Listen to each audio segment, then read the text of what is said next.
Okay, good morning, good afternoon, everyone. Thank you, Joel, and thanks to everyone for joining today. Starting off, I'd like to introduce the speakers. First, we have Joel Hauff. Most of you know Joel as the Director of Research and Education and Consulting at Unique Venues. Joel will be presenting the case studies, the polls, and managing the Q&A for today's session. Next is Matt Linden. Matt is a senior account executive with Attune and is coming to us from his home in the Chicago suburbs. Matt draws on decades of consulting experience and specializes in helping organizations leverage technology to deliver hybrid virtual meetings and events. Next is myself, Jerry Neri, and I'm broadcasting from my home office here in Princeton, New Jersey, and I'm Vice President of Sales at Attune and have been working to help clients from several industries solve business issues and helping them to become more efficient. I also want to point out on the line supporting us today is Beth Becker.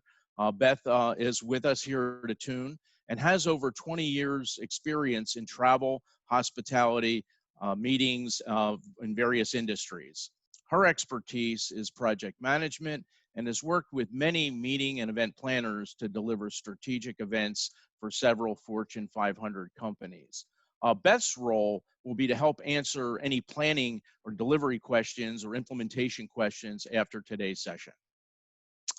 Okay, so I'd like to talk a little bit about Attune, just a quick slide here. And just as a recap, if you attended the last webinar, we're a global leader in training delivery solutions and venues, virtual attendance platforms, cloud-based labs, and event planning management. We deliver over 30,000 event days per year and host over 400,000 attendees on an annual basis. Attune has the resources and expertise to execute a total event delivery for clients of any size located anywhere around the world. Whether you're planning a one-day meeting or a year-long training rollout, Attune can work with you to help build a comprehensive plan for your event. After the webinar, I invite you to learn more about Attune at our website at attune.com. We have a full agenda today, and I would like to run through the topics we have planned. First, we will recap our last session, the current environment, and notable changes that have taken place, specifically how it relates to event delivery and gatherings in general. Next, we will talk about the 3 stages of planning a virtual meeting: pre-event planning, during the event best practices, and finally, post-event considerations. In the pre-meeting topic, we'll talk about evaluating the meeting purpose, various delivery formats, and equipment and platform options. For the during the meeting topic, we will cover support and staffing considerations, as well as managing audience engagement using chat, polling, and Q&A tools. Next, we will present post-event considerations, including event recording, collecting feedback, and data reporting, followed by the 2 case studies mentioned earlier, where clients have implemented these concepts that we're talking about today. Finally, we'll summarize the key takeaways from today's session, and then we'll open it up for questions and answers at the end. So let's get started. If you attended our last webinar, we talked about how the current crisis has impacted and changed our lives. As it relates to meetings and events and gatherings in general, restrictions are becoming more relaxed, and gatherings of 10 or less is now permitted in most states. From the research data we've seen, here are some of our observations. First, a return to normal will be gradual and not a flick of the switch.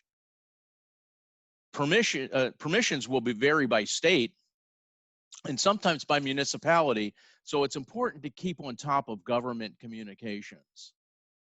Next, although the law may permit gatherings, some event participants may exercise greater caution, so you need to take that into consideration when you're planning your event. Social distancing, from everything we see, is here to stay, so you'll want to take this into account when you're planning your meeting regarding room sizes, layouts, and food preparation and handling. Sanitation and safety is everyone's responsibility: the meeting planner, the venue, and the attendees.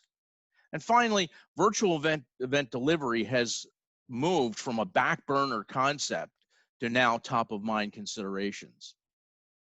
Today, we're going to talk about migrating from live to virtual, and Matt Linden will provide some insight on getting started, including requirements and best practices to ensure a successful event.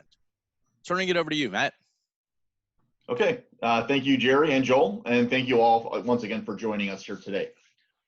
So as Jerry mentioned in the agenda, I will be presenting on considerations for your pre-event planning, execution of your event, and post-event activities. So let's go ahead and jump in. Now, before you convert your event to a virtual or even a hybrid delivery model, it's important that you evaluate the purpose of your event and consider whether your content will translate well to this new model. I often use the example of an auto mechanic training course. It's easy enough for a student to study the parts of an engine online through an e-learning platform or even through a live virtual course. But when it comes time to get your hands dirty and learn how to dismantle and rebuild a transmission, it's a lot easier if you're in the room with the part you're working with. Not to mention you need access to the appropriate tools for that. These types of issues can present a challenge when trying to convert an online version of this type of an event that requires some form of physical interaction. Now, the same considerations should be made before adopting a hybrid model, where you would allow for registrants to attend in person or to have the option to join your event virtually. Think about a cooking show, for example. When Rachel Ray records an episode of her show, she has a studio audience that gets to smell her cooking and at the end of the show, even sample the food she's made. Now, those watching the show from home may be able to follow along and even try to replicate her recipe in their own kitchen, but their experience is going to be different than for those that are at the taping. In other words, you should determine whether your virtual attendees are going to have the same experience, and if not, just how different it will be. Now, the next thing to consider is the format of your schedule, which can also influence the format of the delivery itself. To elaborate, many of our clients that have been making a conversion from live events to virtual due to these current circumstances we're in have been altering the timeline of their events. What would normally have been a 2 8-hour day event can now be reconfigured across 4 4-hour days, for example, or even broken up into smaller segments or a combination thereof. Now, this is possible in large part thanks to the flexibility that a virtual format affords, since you don't have attendees flying out and staying in hotels and basically spending a lot more in order to attend. Now, this may even be advisable in order to keep the attention of your virtual audience, as remote attendees have to deal with more potential distractions and may have trouble maintaining focus for longer periods of time. Additionally, you can play with the format or the platform of your event to align with the content. Perhaps some of your content is better suited for a webinar model, where information is flowing in one direction in more of a lecture style format. This is typically a better choice when your audience is much larger in size, as it can be cumbersome to manage a group like that. Now, that said, maybe some of your content is better suited for a smaller group size to allow for more collaboration or two-way conversations between your facilitators and your audience, in which case you want to utilize a platform that allows for that two-way communication. Now, whether you're planning on a virtual event or if you're a venue, I'm sorry, let me take that back. Whether you're a planner working on a virtual event or if you're a venue looking to implement virtual or hybrid, you'll clearly need to select a platform that you will use to accomplish this. Now, there are literally dozens of video conferencing platforms available on the market today, and we've listed several of the more popular ones here. Now, most of these platforms offer similar functionality, more or less, and all of them provide the capability of connecting video and audio and sharing content. Now, some of these companies offer a differentiation between a webinar platform like we're using now and a collaboration platform like a small meeting, and some of them have licensing options that provide access to both. Now, I would suggest taking your needs and budget into consideration and then evaluating these options before ultimately deciding on one to purchase. And also, be sure to purchase enough licenses if you will need to run multiple simultaneous meetings. Next, the next step is to think about investing in some hardware in order to produce a quality virtual production, starting with your camera. Now, if you're looking to execute a professional event, and especially if you'll be managing or hosting more events in the future, you don't want to necessarily rely on that built-in camera that came with your laptop. Now, if your presenter is hosting a fully virtual event from home or from some other location like their office, you should at least consider purchasing an external web camera to enhance the video quality. And we've listed a few manufacturers here. I, for example, am using a Logitech HD webcam, model C615, if anyone's interested. And that sits on top of one of my monitors. Now, these webcams can run anywhere from $30 to $40 on the low end to a few $100s, depending on really how fancy you want to get. The one I'm using, for example, is right around the $40 range. And as you can see, on the video quality is pretty nice. Now, Joe gave me the permission to use him as an example. I believe he's using his built-in webcam. So if you want to do a side-by-side comparison, you can kind of see the difference in quality. And he's also demonstrating the lighting that we'll get to in a second here. But so now, if you are building a solution to host hybrid events from a physical venue, you may consider actually investing a bit more in something a little beefier than a web camera. Now, if your presenter will be moving around the room, or if you'll have multiple speakers on stage together, you'll definitely want to make sure that the camera you purchase has pan, tilt, and zoom functionality. Now, some manufacturers offer cameras with auto tracking, which can work through various technologies like following movement, or through what is called speaker track, which senses the direction of a sound or a voice in order to aim the camera. However, this can cause issues if you do have attendees in the room with a speaker, as the camera may pick up other audio or other movement within the crowd and bounce all over the place while your presenter is speaking. Now, this is why it may be advisable to opt for cameras that are manually manipulated. Many cameras come with a remote, similar to like your TV remote, for example, that can either adjust the camera position manually or also can have a pre-established positions for the camera, which are changeable by the click of a button. Now, it's also important to evaluate the positioning of your camera. Your fully virtual presenters, like me, for example, should try to position their camera at eye level if possible. Now, with your hybrid solutions within an event space, the ideal position for your camera would be from the back of the room, facing the presenter or stage head on. In both scenarios, eye contact with the camera becomes almost automatic, which translates better for your virtual audience and feels like a more natural conversation.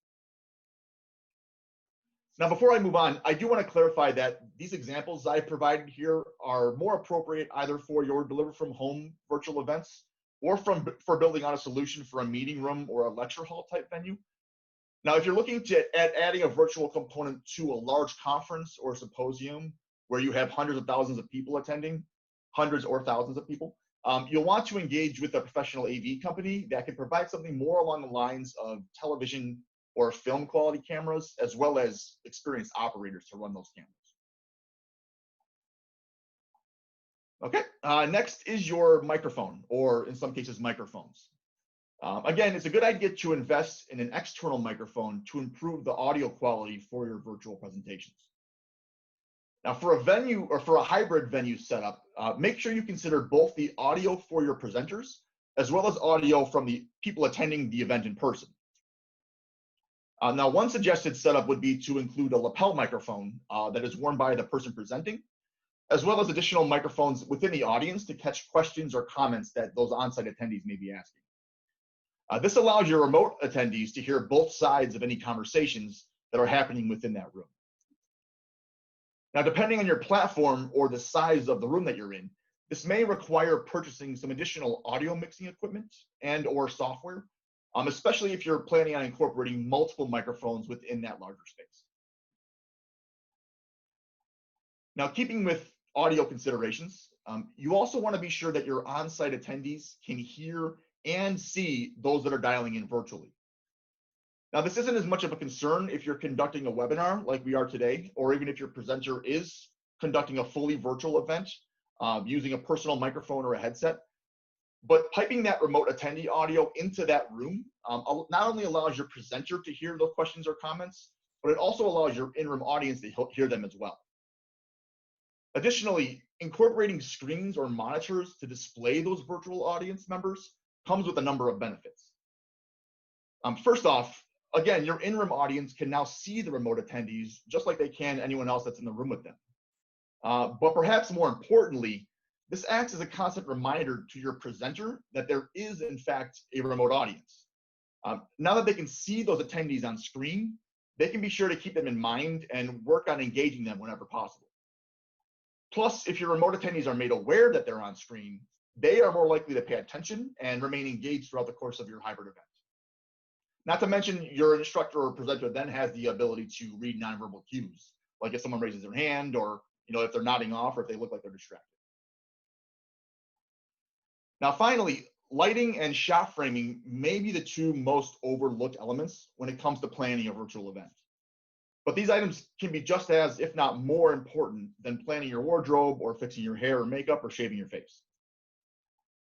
When it comes to lighting, the simplest improvement is to ensure that the subject is front lit as opposed to backlit. While there are tons of lighting products out there available specifically for video conferencing, something as simple as placing a desk lamp or a tabletop lamp in front of the presenter but out of frame would accomplish this. The last thing you want is a primary light source to be behind the presenter, as this can wash out the image and create shadows. Joel, if you want to demonstrate for us again what that looks like. Yeah, you see how the lighting on his shot there kind of changes as he moves, and that's kind of the point we're getting at with that backlight. Okay, now as for framing your shot, you don't want your background to be completely empty, as that can sometimes feel sterile or off-putting. But you also don't want the background to be too busy or distracting. Now, many platforms now provide the option to insert a virtual background, which looks a little bit like this. So now on the beach. Now that said, keep in mind that enabling that option for your remote attendees can invite potential security issues, or perhaps someone to present something that's not necessarily appropriate for your audience.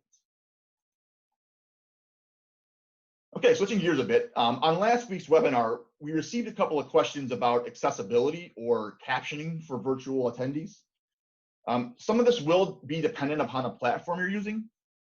Zoom, for example, which we're using today, has a feature that allows for an assistant presenter or a moderator to actually live type the closed captioning that would then be accessible for anyone on the call that chooses to enable that. Zoom also allows for integration of third-party software options, which there are quite a few available, which would live caption your meetings and stream those captions to the audience. Now, we've also listed a few other best practices here to keep in mind as you plan your presentation materials. I believe we also plan to send out some links with our follow-up materials that references some platform-specific information that you may want to reference. Okay, another critical factor to consider is the comfort level of your presenters with delivering through a virtual or a hybrid format. Now, some of you may have heard some of the recent stories about college professors being asked to deliver through a virtual format as opposed to in the classroom. The one story that sticks out to me in particular was about we'll say a more experienced professor who was uncomfortable teaching to a camera. So he decided to actually bring stuffed animals into the classroom and sit them in the front row just to feel like he was talking to somebody. Now, the point being that you want to make sure that your presenters are well prepared and they're able to use technology that they'll be asked to incorporate into your events. Now, we would even suggest making it a regular practice to provide onboarding sessions for your presenters, or if in the case of training for your instructors, before they are asked to actually execute those events. You can begin by offering a virtual walkthrough about a week or so before and actually dial them in on your platform, just to give them a first look at the platform itself and answer any initial questions they might have. Another good idea is to set some time aside either early on the first day or even the day before to let them get their hands on the equipment itself, just so that they're comfortable before they start presenting to virtual attendees. Okay. Now, we also received a few questions last week about the costs of building a hybrid solution or for delivering virtual events. Now, while I realize this isn't the most helpful answer, unfortunately, it truly does depend on what you're looking to accomplish. It's almost like asking how much a wedding would cost. There can be a pretty wide range depending on how fancy or elaborate you decide to go. Now, you could theoretically piece together some basic AV equipment and build out a video conferencing solution for a couple $1,000s. Now, on the other end of the spectrum, a much larger production with high-end cameras and microphones and lighting kits and production staff could easily jump up to hundreds of thousands. So again, it really depends on what the final solution is you're looking for. Now, on a related note, we also often get questions or are asked advice as to how companies should price the option to attend their events virtually. And we've seen a variety of approaches to this, and ultimately you'll have to consider a few factors. Now, since there is a perception that delivering to a virtual audience costs less than renting a large space, some organizations believe they should reduce pricing for the virtual attendance, or they've concluded that they really have no choice, possibly due to competitive forces. Yet others feel that the virtual attendees are getting access to the same content, or in the case of our training clients, the same intellectual property. So they actually price virtual attendance similarly to the live attendance. Now, that said, if your registration fees typically include things like free meals or drink tickets for happy hour, you do want to account for this and perhaps reduce that virtual registration costs accordingly. But at the end of the day, you really need to determine what the market will bear and decide whether virtual attendees are getting the same value as they would in person. Okay, now that we've covered some pre-event preparations, I'd like to transition to some best practices for execution. When it comes to executing your virtual or your hybrid events, the first thing to consider is staffing. First thing, think about adding a co-host or a moderator to assist your primary presenter. Your co-host can either be located in the room with the presenter, or they can even join the event virtually themselves. And they can handle things like administrative functions of muting virtual attendee audio or video if it becomes distracting, facilitating breakout sessions, or managing some of the other collaboration functions that we'll get into in just a moment. Now, this role can help to keep the remote audience engaged while also acting as that go-between for the primary presenter, just to ensure that they don't neglect those virtual attendees. And the technical support may be the most critical component to consider. Not only do you want someone on site to support your presenters and to manage the equipment you're using, but you should also implement some form of support for your virtual attendees as well. Just to give you an example from Attune, so we take a multi-step approach to this. We begin by providing clients with information that they send to the remote attendees. This includes things like answers to frequently asked questions, as well as access to a test room to actually test their audio and video connection. But we also provide access to live support during virtual and hybrid events. This way, if a virtual attendee has issues, they can contact our support team and we can troubleshoot that issue for them. As opposed to, the last thing you want to have happen is your presenter or your speakers acting as tech support. If one person has an issue, can't get their camera to work, you don't want your presenters focusing on that individual while everyone else sits and waits. Okay, next you should establish the rules for engagement in advance and be sure to explain those parameters to your audience at the start of your event, just as Joel did at the beginning of our webinar today. Now, I'll delve deeper into specific examples in just a moment, but you should clearly explain to your virtual attendees how they can ask questions or interject comments, whether that's through a chat function or even by raising their hands if they are on video. And for your hybrid events, you should try to level the playing field as much as possible between your virtual and your on-site attendees. Not only should your presenter provide the same attention to both groups, but everyone should have the same opportunity to join the conversation if your sessions include collaboration. Now, as I mentioned previously, most of these collaboration platforms offer more or less the same tools when it comes to engaging your audience. And if not, there are some third-party or external platforms like SurveyMonkey or Poll Everywhere that could supplement those. Many of these external options even offer no-cost options, though the free versions may sometimes limit the functionality, so something to keep in mind. But whether it's the more simple tools like a public chat forum or poll questions, or a more engaging solution like virtual breakout rooms for collaboration and discussions, make sure to evaluate these options ahead of time and determine whether they fit your format. For example, if you're conducting a short webinar for an audience like the size we have here today, you likely won't have a need or even the time to leverage virtual breakout sessions. Likewise, if you're conducting a more intimate event, or if you have a mixed or hybrid audience, you may not want to use the built-in polling questions or Q&A, as you want to make sure that your on-site audience has access to the same exact platforms. Okay, finally, I'd like to cover a few post-event activities that can help you get the most out of your virtual and hybrid events. Now, most of these collaboration platforms will allow you to record your sessions. And like our webinar today, many organizations like to offer access to a recorded session afterwards for those that attended that may want to rewatch all or a portion of the presentation. This can also be a great way to continue to monetize your programs after they've been executed by making them available online for purchase, especially if your original event required a registration fee to attend. That would be obviously for new people that didn't pay the first time. But keep in mind though that you do want to make time to edit the recording and ensure that you're happy with the finished product before you post it online or disseminate that to other individuals. Now, obtaining feedback from your attendees can also be an invaluable tool, both for evaluating your presentation as well as gathering data that can be useful for future events or for other business purposes. For example, you'll have the option to complete a survey after our webinar today that will help us to understand whether you found this information useful or if you have suggestions for future webinar topics. And polling questions can be a great way to gauge your audience's temperature and learn about the types of challenges they're facing that could lead to new potential revenue streams. Just make sure that you provide ample time to analyze that data that you receive in order to make sense of it. And finally, most platforms will provide administrators with additional data from your meeting or event, such as how many people attended, how long they were in session, and even their contact information.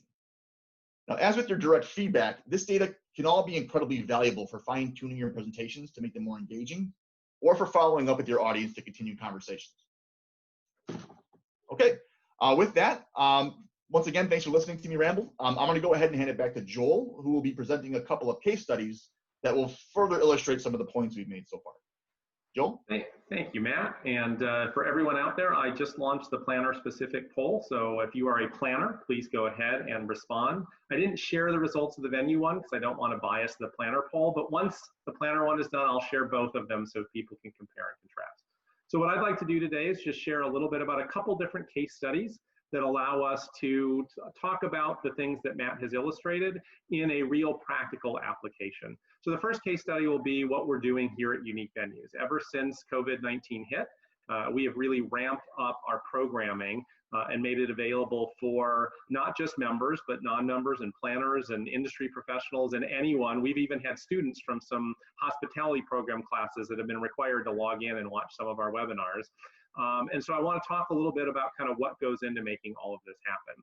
So from a pre-meeting perspective, obviously we spent a lot of time kind of deciding, is it a webinar format or is it a meeting format?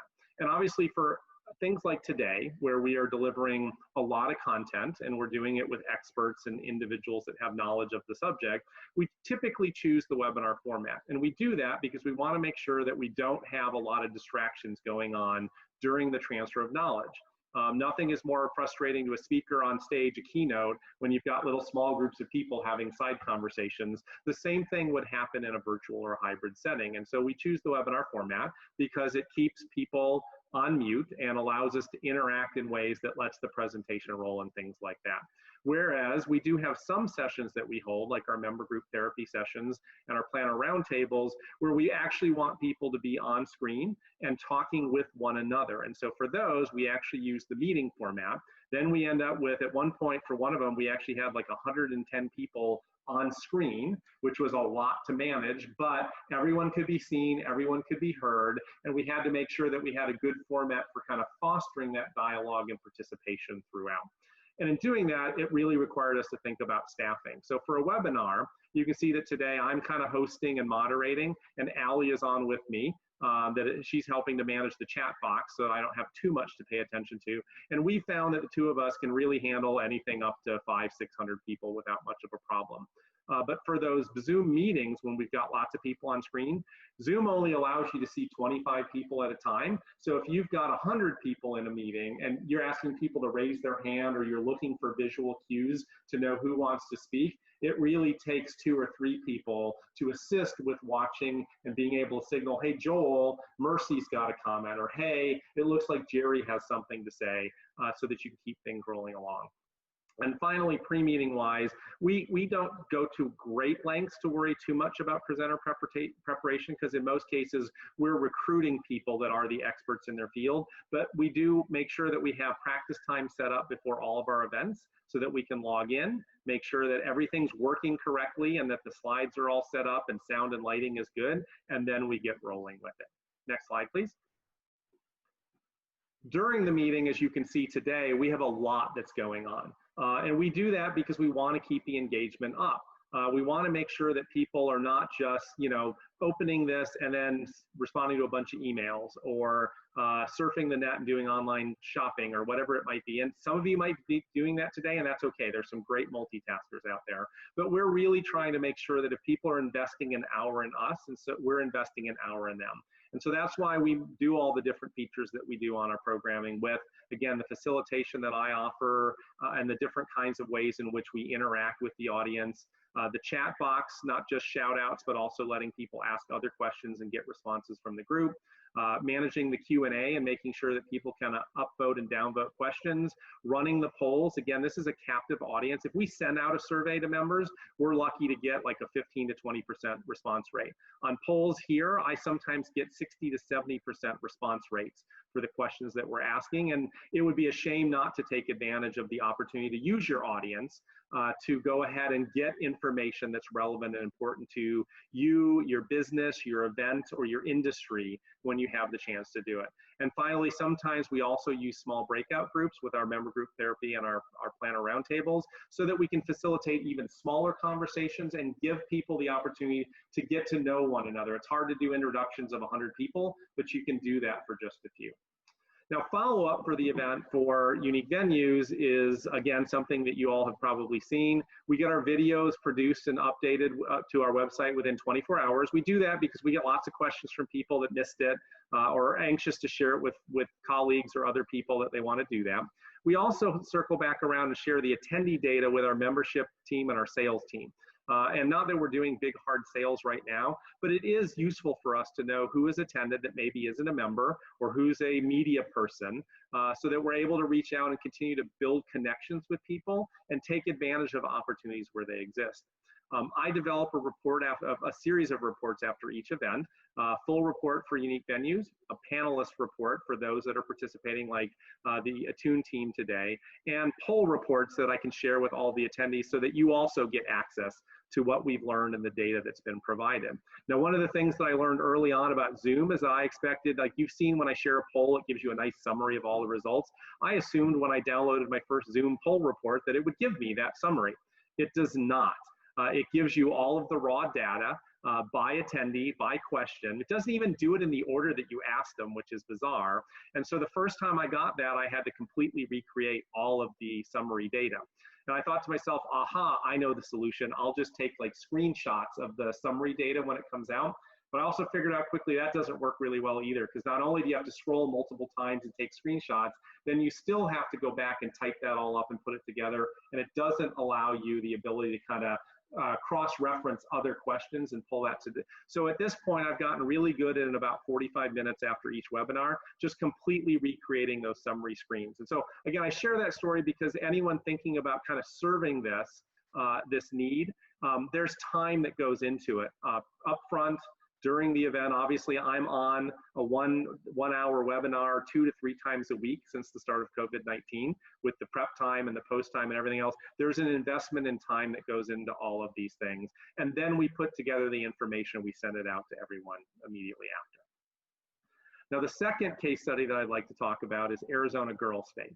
So this is a more traditional week-long conference and event that I've been involved with through my role at the University of Arizona back when I started as a student conference manager back in 1991. And Arizona Girl State has predated me by a lot of years. This would have been their 73rd year on campus. And unfortunately, due to the pandemic, for the first time in all those years, they're not able to travel to the University of Arizona, bring the girls in from around the state, and hold their week-long event. But I give them a ton of credit because they decided they didn't want to just cancel it and say we're not doing anything. They decided to pivot and go to a virtual meeting.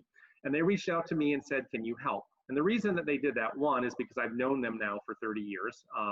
But two is because I've had a relationship with them for a long time, and they kind of know that I come from the technology generation, and they don't.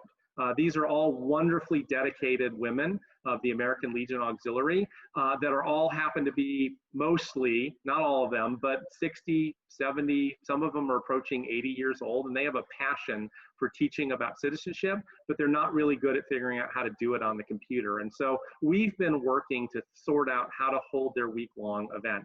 And I just saw a note pop up about Maryland Girls State canceled, and I'm sorry to hear that because it really is a great program across the country. So working with them, we've had to do a lot of pre-meeting. Like I'm probably 20 to 25 hours into my work with Arizona Girls State so far, and we haven't even started yet. It's next week. We're trying to decide when's the right time to run a webinar versus a meeting. So they're delivering educational content throughout. But they're also doing Zoom meetings for this, like the city interaction and the county and party interactions, where the girls need to work with one another. Now, this is one of those times where they had to kind of look at their program, like Matt talked about, and decide what can we really do and what can we not do in this format. And so one of the things that's a big part of Girls State is that the girls normally propose and write legislation and then try to move it through the system. And unfortunately this year, because we've condensed down the schedule instead of full days, I mean, they go from like 6:30 in the morning till 10:30 at night most days, we're doing 3.5-hour blocks every day for a week. So we had to cut some things out, and we just knew the process of actually developing legislation and moving it through the process was something that had to be eliminated for this year.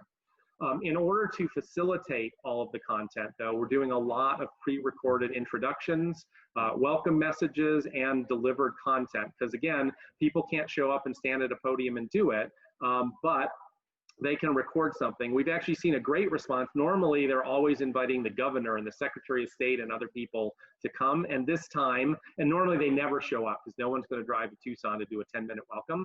But everybody is sending us a video welcome. And so the Girls State has actually gone, gosh, maybe for our future events, when we go back to meeting on campus, we should just ask these people to give us a video and display it. And I'm like, yes, I've been telling you that for 15 years. And so again, there's positives that are coming out of some of this pivot to hybrid and virtual meetings that I think will improve the quality of all meetings for the long term. Now, we are doing this as a hybrid meeting because there are a staff of 5 leaders within Girls State, many of whom deliver the they're going to speak from the American Legion Auxiliary office in Phoenix. So I've been working with the team to dial in the technology at that site. They've actually hired an AV company, again, give them tons of credit, who has come in, worked with lighting, worked with the TV monitor, has made sure that we're going to be able to see and hear everything that they're doing. So they will stand at a podium and deliver their normal educational content, but they will be unable to, bring everybody in that capacity because, again, from a social distancing perspective, it just wouldn't be possible. So some of the delivery is also being pre-recorded. We've worked through a schedule to kind of get all the timing right. I've worked on figuring out how to do the breakout rooms. And again, like all platforms are different. I really do love Zoom, but Zoom has a couple limitations on doing breakout rooms. One is that you have to know like that they're actually logged into their Zoom account and which email address they're using to pre-populate breakout rooms, which you can do up front so that you say, hey, it's time to go to cities. Poof, out they go, instead of doing all of that manually one at a time. So we're working to make sure girls log in using the email address they've provided. But by the same token, they can also only preload 200 participants. And I have 212 girls currently registered and another 20 staff. So I'm going to have to every day load the 200 I can and very quickly log in and manually assign the rest of them for the breakouts that occur. And then finally, as I mentioned, these are individuals that are not as proficient with technology. So there's been a pretty good load, as Matt talked about, working with the presenters and the people running the meeting to make sure that they're trained and they know what to expect, both from the hybrid site and from the people that will be logging in from home on Zoom. Now, during the meeting, we haven't run it yet, so I can't talk exactly about how it all goes. I have a lot of fingers crossed, and I hope people will cross their fingers for me too. But there are different things that I'm going to have to do because I'm kind of the production manager for this event. They don't have a huge budget, so we didn't hire a production company. It's me. And so there's a lot of things that I kind of have to manage, similar to the way I do it now, that will be different for Girls State. So one is that girls get the opportunity to introduce themselves. And during each day, during the webinar format, they're going to come on and do a quick 30-second introduction. So we'll spend 15 minutes each day with me promoting an attendee up, which I could do right now. I could take any attendee in this webinar. I could promote you up so we could see you and hear you, and then push you back down so that, again, you're in the attendee format. We don't have to worry about distractions or things like that. No one would want me to do that because they'd probably be like, I didn't do my hair today or whatever it is, which, again, we sometimes see in our different settings. But, that's part of the process out there. We have to do voting, and voting, polls work great in some settings, but like polls don't work in breakout rooms. And so again, we're going to use poll anywhere so that when it's time to vote for the governor and the secretary of state, we make sure that everybody has the opportunity to do it and doesn't get left out. We'll be breaking out into city, county, and party meetings on not an everyday basis, but every day there's some version of a breakout that coincides with the educational programming.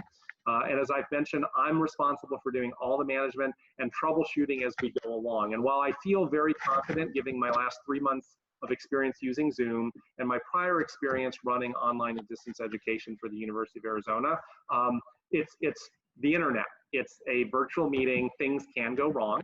And I've kind of got a checklist of things that I'm ready to pop in on as we move along.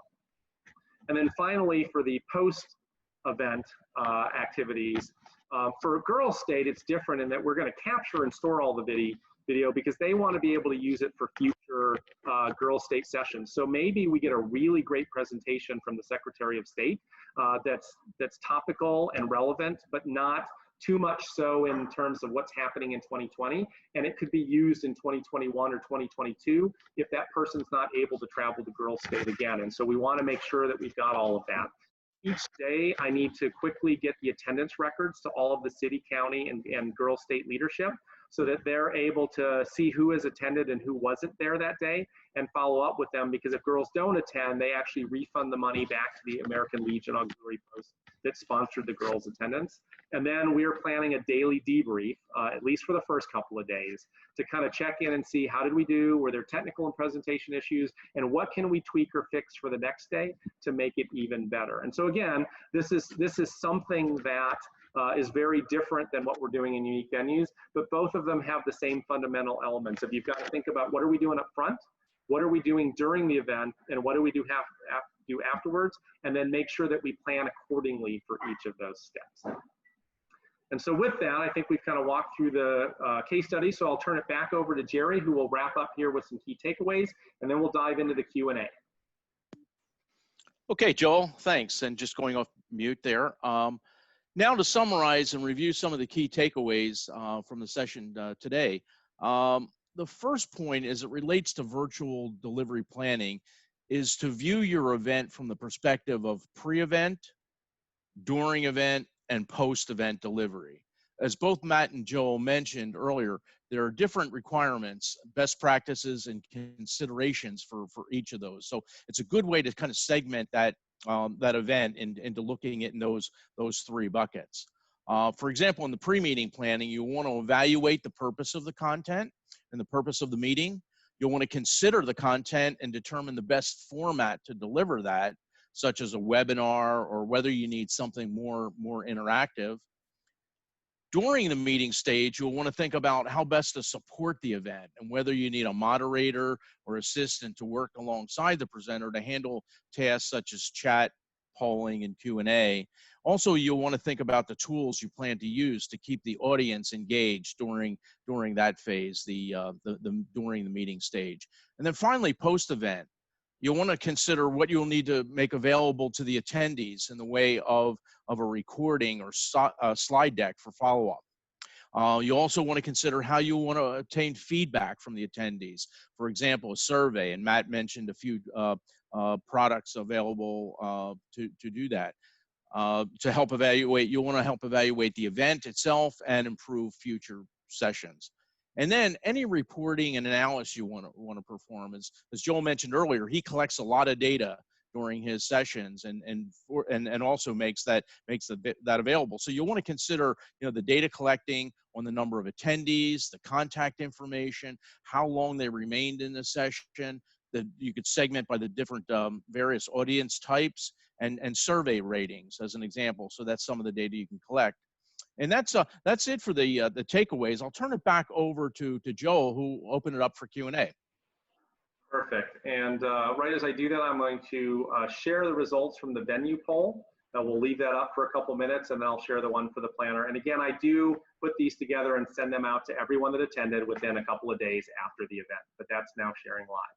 So we have many questions out there, which is great, and thank you, everyone. One I want to circle back around to, which might be a Matt question, but really anyone in the group, would be a couple people asked about like some COVID-19 microphone best practices. So how do you make sure that you sanitize between speakers, or are there issues with lapel mics or things like that, or any experience with like a disposable cover or something where you use it and can still hear clearly but throw it away and put another one on before the next speaker goes? So any suggestions on kind of best practices for microphone use in COVID-19?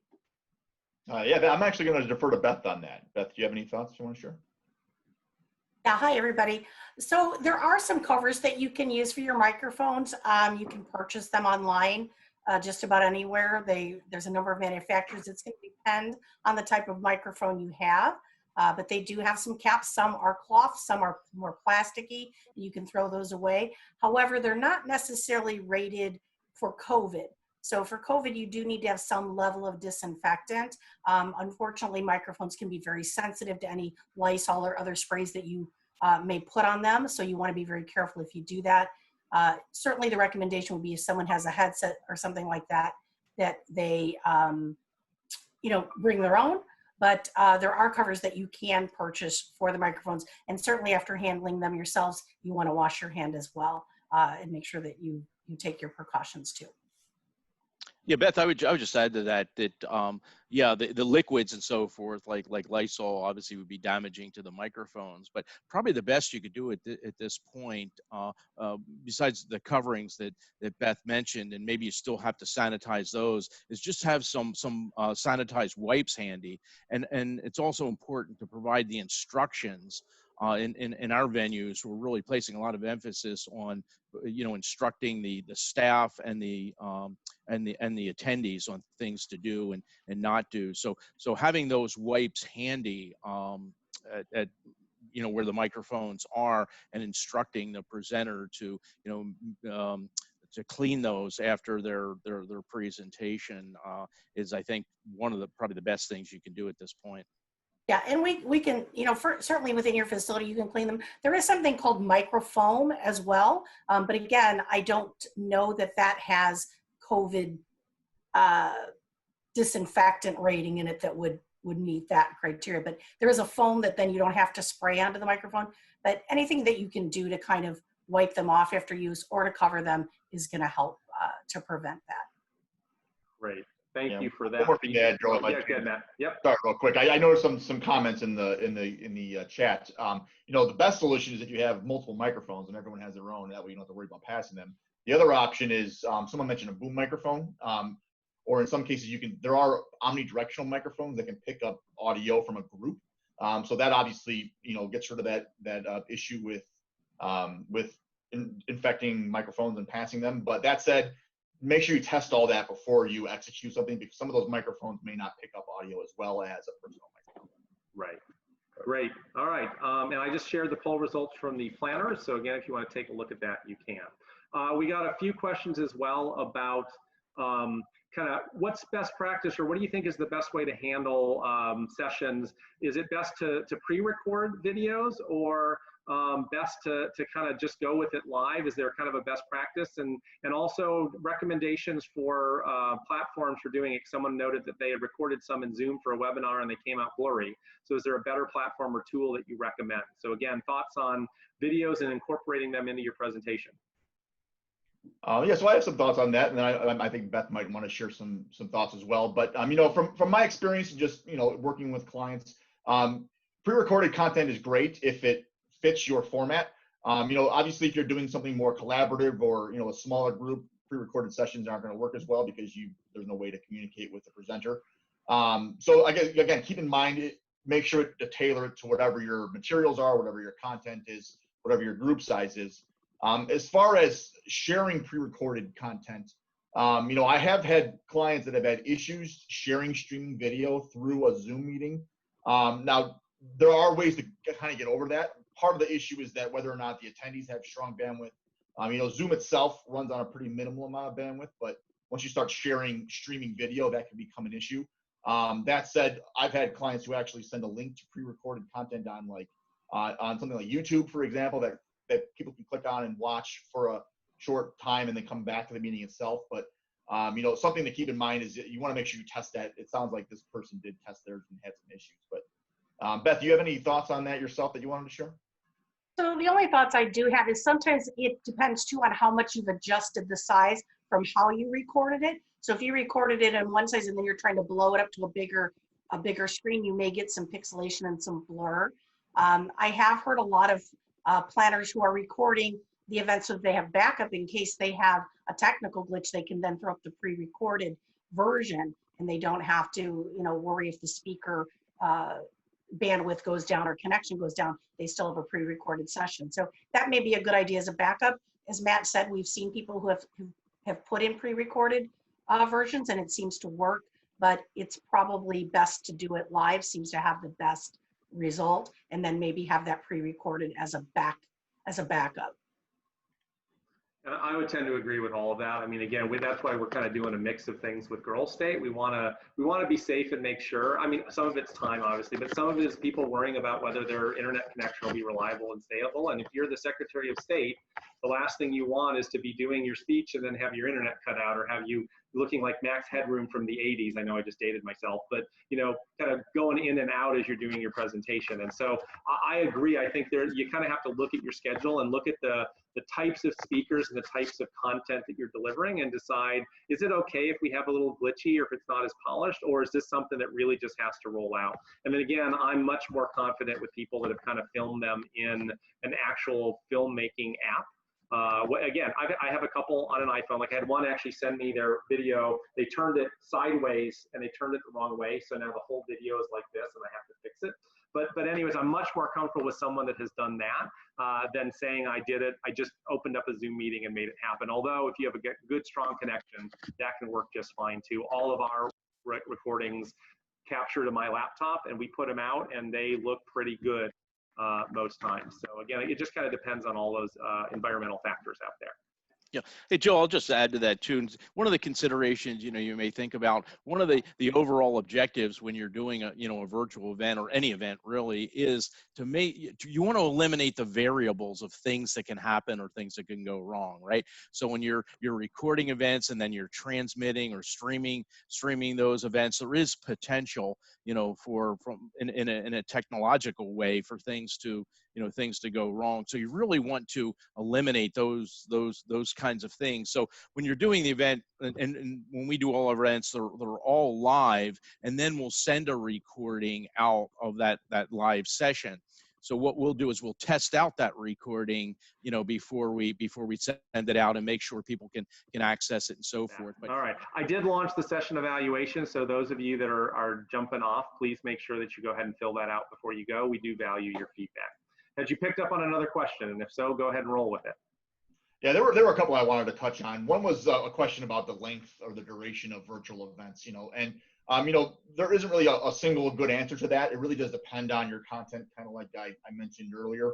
The one thing I'll say is that, from experience and working with companies that are doing fully virtual, where it's mostly like a presentation and not so much a collaboration, those you should try and keep shorter if you can.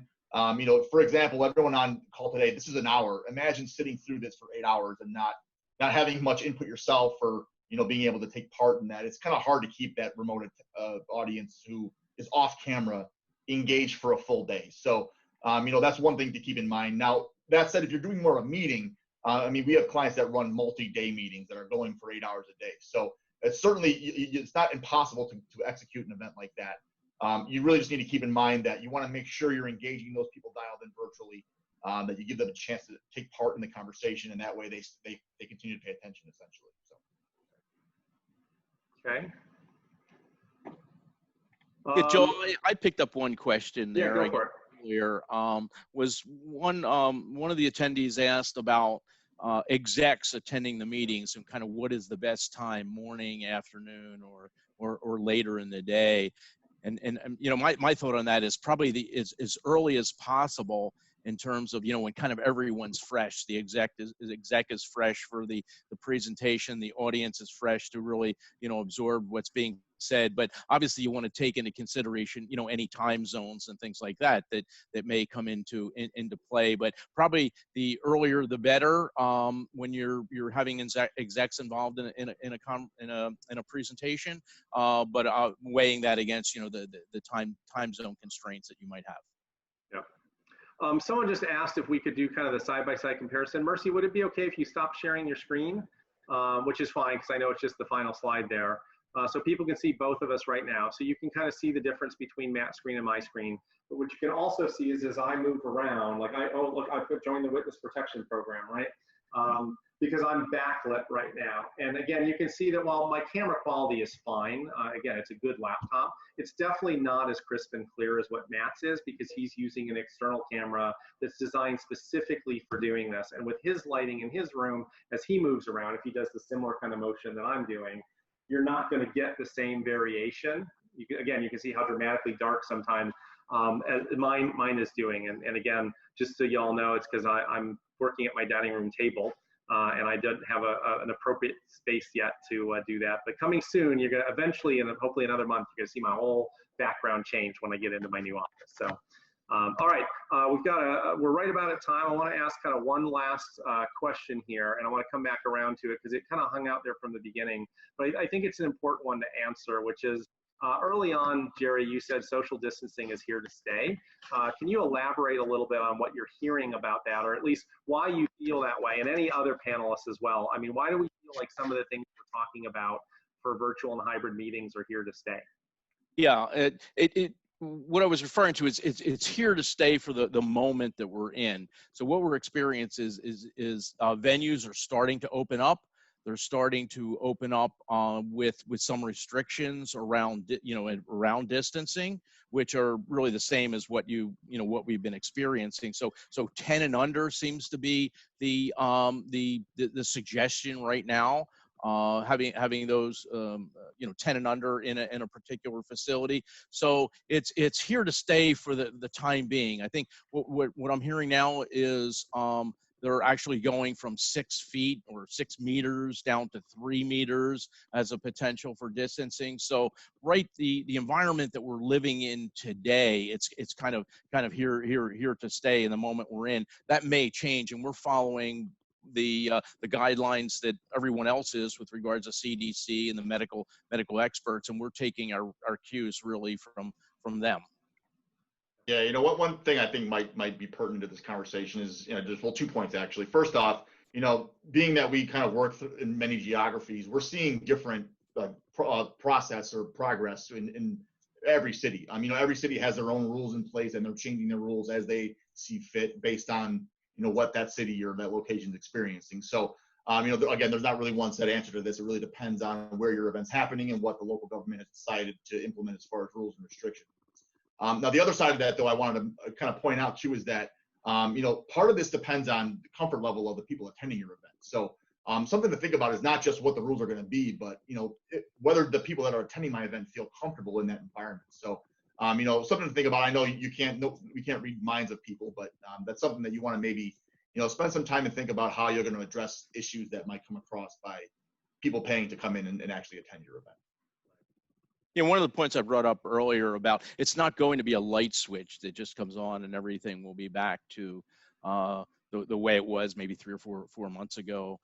There will be a gradual acceptance, and again, as more information becomes available from the health authorities and so forth, we'll plan those into our own events and our partner events and so forth. So it is really evolving, and we're just trying to, like everyone else, staying on top of that and the government communications and ordinances. And as Matt mentioned, it will vary by maybe municipality or maybe vary by state. And then you also have to take into consideration your audience, right, what they're comfortable doing, you know, given the current environment. Are they even though the government will, you know, permit folks to, you know, to come back and gather in facilities, you know, how does the individual feel about that? So you have to kind of think about that too when you do your planning.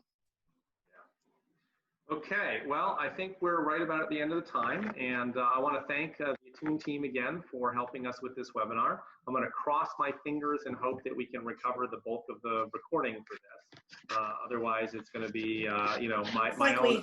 Oh, there it is. I tempted fate, and this is what happened. So, as a reminder to everyone that we've got more webinars coming up. They were on the screen there for just a second, but it's all good. All you need to do, oh, here they come back. There they are. We've got member group therapies next week and planner roundtables next week, actually, while I'm running Girls State. So members of the UV team are going to be hosting and managing those. You won't see me next week. I'll be busy with Girls State. Then we start up our Business Essentials series.